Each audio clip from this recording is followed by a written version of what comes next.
vuelta al país pueda ser más fácil o pueda ayudar en cualquier caso a los gastos familiares. Son, creo que tengo entendido, son 6 meses prorrogables a 12 y a 18, ¿verdad? Sí, porque en el caso de que haya cargas familiares añadidas o haya discapacitados o haya la condición de familias numerosas, se pueden prorrogar esos periodos de ayuda, efectivamente. Okay. Y para mayores de 55 años, creo que si hay un retornado mayor de 55 años y se acoge a esta medida, de momento existente, puede prejubilarse durante los 10 años que le quedan hasta los 65. Bueno, pero la posibilidad de prejubilarse no tiene que ver con la condición de emigrante retornado, sino con el hecho de que reúna los requisitos para poder acceder a la jubilación. Si tiene cotizaciones suficientes para ello, acreditadas en el sistema, y llega a la edad de jubilación reglamentaria, entonces sí, pero no solo por el hecho de que sea emigrante retornado que ha vuelto a casa. No, o sea, no está conectada la condición de emigrante retornado con la de jubilado o prejubilado. Son regulaciones distintas. Pero una pregunta que le hacía porque me la preguntaron y tenía yo unas lágrimas. Pues en el tema de retornado yo creo que ha quedado claro. Aquí le quiero hacer una pregunta que, bueno, pues sí ha sido un poco polémica durante estos últimos tiempos, que es la asistencia sanitaria a los españoles que nos trasladamos fuera, o los españoles tanto de origen como descendientes, que en sus viajes a España,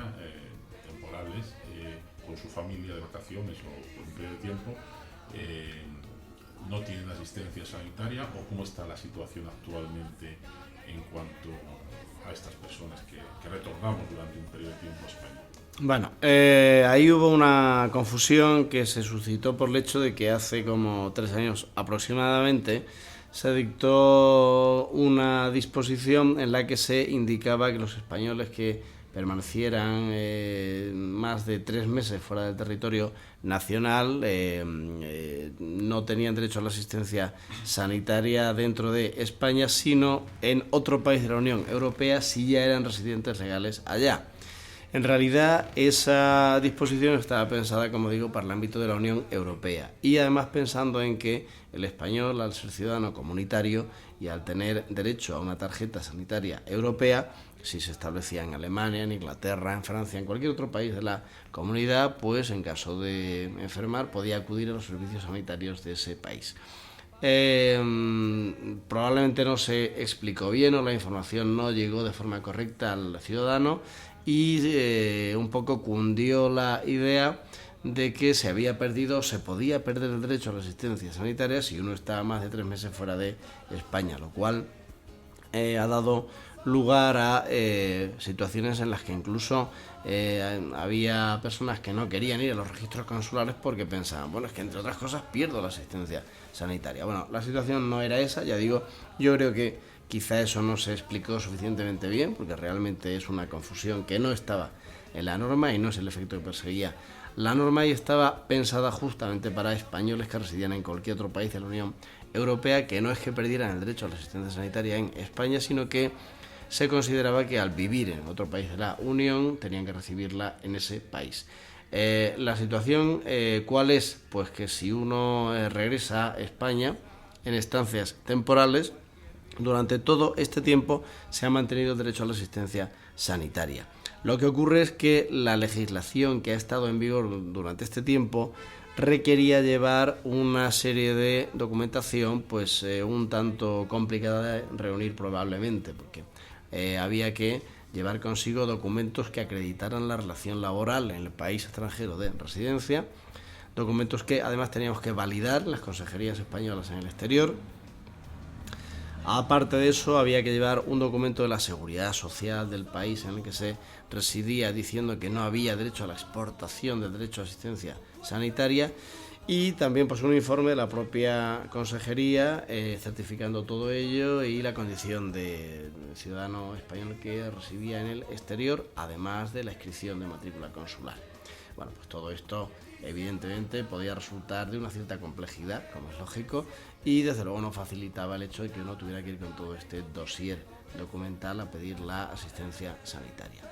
Es verdad que ha habido comunidades autónomas, que son las titulares de prestar el derecho a asistencia sanitaria, que han seguido prestándola incluso sin pedir esa documentación, pero la práctica no era homogénea, había unas comunidades que sí y otras que no, eso no se ha regularizado. Bien, finalmente,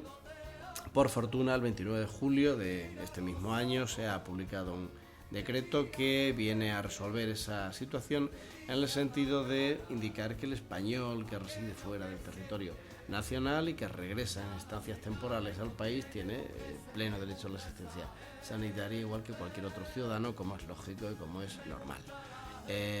Por lo tanto, pues eso lo único que requiere es acreditar la condición de ciudadano español y evidentemente lo que sí es conveniente es que cuando uno regresa, aunque sean estancias temporales, al territorio nacional, en su respectiva comunidad autónoma solicite a su servicio de salud autonómico su tarjeta sanitaria. Pero sin perjuicio de eso, el derecho a recibir la asistencia está ya establecido en esa norma de forma clara y de forma incondicionada. Pues qué buena información nos da. Laura. Al hilo de lo que estás diciendo, fíjate, estaba leyendo en España Exterior que no sé si es escrito de España Exterior o está en el BOE, porque la verdad no lo he visto, pero ponía en este caso que se modificaba la regulación de la asistencia sanitaria a los españoles de origen residentes en el extranjero. Entonces estoy entendiendo que son los que nacimos en España y decidimos irnos por razones X, pero al fin y al cabo tenemos una comunidad en México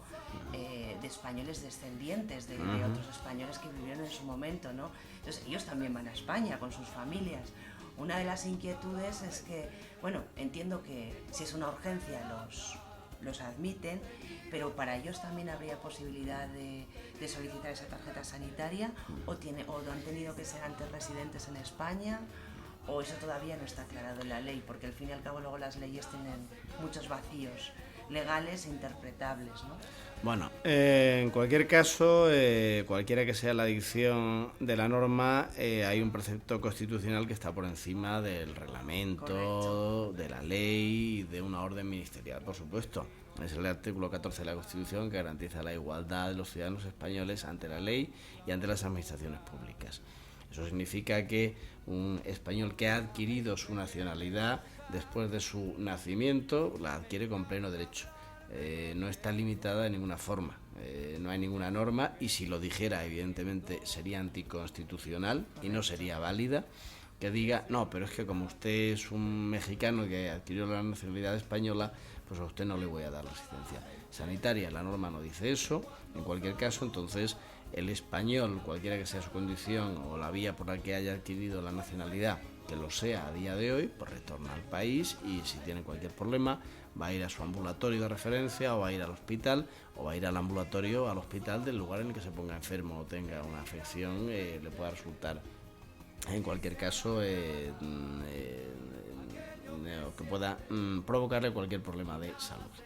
O sea que en cuanto a eso, ya digo que el derecho a asistencia sanitaria es incondicionado para los ciudadanos españoles. No hay ciudadanos españoles de primera y ciudadanos españoles de segunda, hay ciudadanos españoles y no se distingue entre le vamos a dar la asistencia a ciudadanos españoles del exterior o del interior, se la damos a los ciudadanos españoles.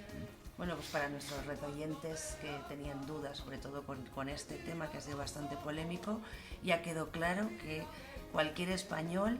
de origen o adquirido o simplemente por ciencia infusa que llegue a España no va a tener ningún problema. Otra duda que surge es el demostrar, a veces que solicitan, al fin y al cabo, pues hay procesos que te exige la administración. Entonces, por ejemplo, ¿cómo demostrar cuando yo voy con mi familia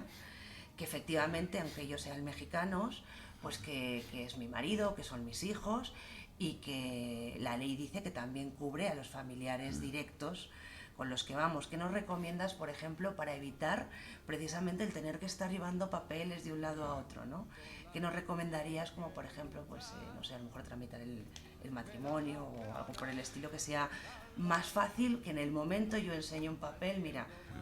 pues aquí es mi familia y lo puedo reconocer sin ningún problema en España?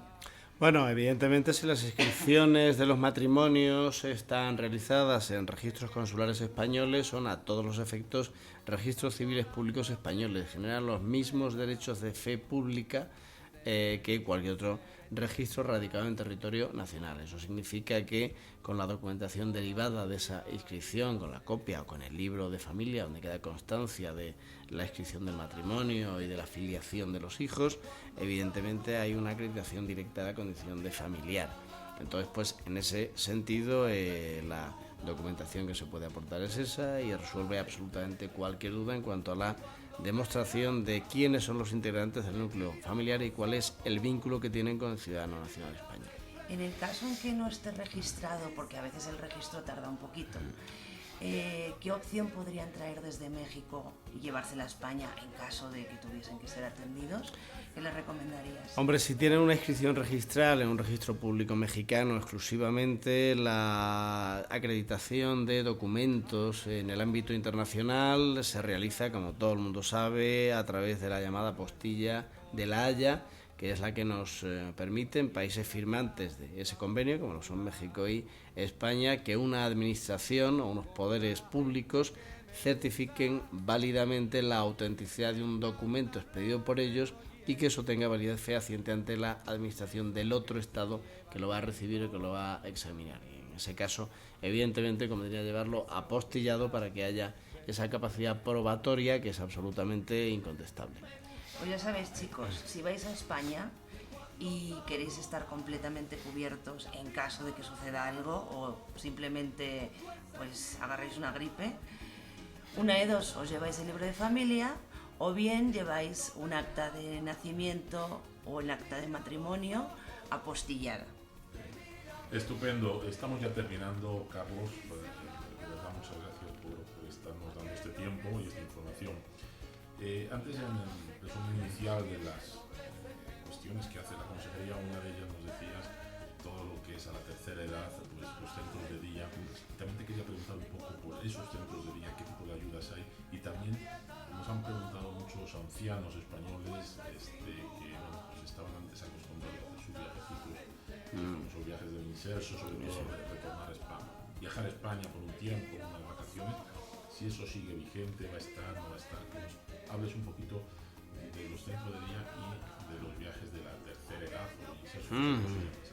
Bueno, pues los centros de día, como comentábamos al principio, son una iniciativa de varios centros españoles en toda la República Mexicana. Tenemos aquí varios en el DF y también tenemos otros en ciudades como Córdoba, como Puerto de Veracruz, como Torreón, y realizan una labor absolutamente encomiable, que es dar la opción a los adultos mayores de la colonia de realizar esas actividades culturales o de relación social que no tuvieron oportunidad en otros momentos de su vida. Nosotros tenemos un programa de subvenciones anuales que les entregamos y que ellos aprovechan de forma ejemplar y sacan petróleo realmente de esta actividad. Cada año hacemos un festival de centros españoles de toda la República Mexicana. Este año se va a celebrar en octubre en la ciudad de Córdoba y se va a encargar de hacerlo el Casino Español de Córdoba. Y ahí hacen una demostración de las actividades que realizan a lo largo de todo el año, porque ellos no solo trabajan para ese festival, sino que diariamente pues hacen actividades, te diría, manualidades, excursiones culturales, actividades artísticas, hacen baile, hacen, en fin, todo tipo de cosas muy interesantes y la muestra de todo ese trabajo la traen este tipo de festivales. Yo animo absolutamente a todos los adultos mayores de la colonia que se pongan en contacto con los centros españoles que tienen centro de día y a que se interesen por esas actividades, porque estoy seguro de que en muchos casos personas que dan erróneamente por finalizada su vida social, que piensan que ya no tienen ninguna expectativa, que para ellos no hay opción más que estar en casa sentados viendo la tele o con un libro en las manos o en fin, aislados del mundo, tienen la posibilidad de reencontrar a amigos, a compañeros o de hacer nuevas amistades y sobre todo de descubrir que tienen también muchas cosas interesantes por hacer y mucho que aportar y que enseñarnos a todos, porque ellos son una fuente de ejemplo increíble para todos nosotros. Aparte de eso, efectivamente el programa de viajes del Instituto Nacional de Servicios Sociales, del INSERSO, a raíz de la crisis económica, quedó sin dotación presupuestaria por las urgencias, porque como todos sabemos en situaciones tan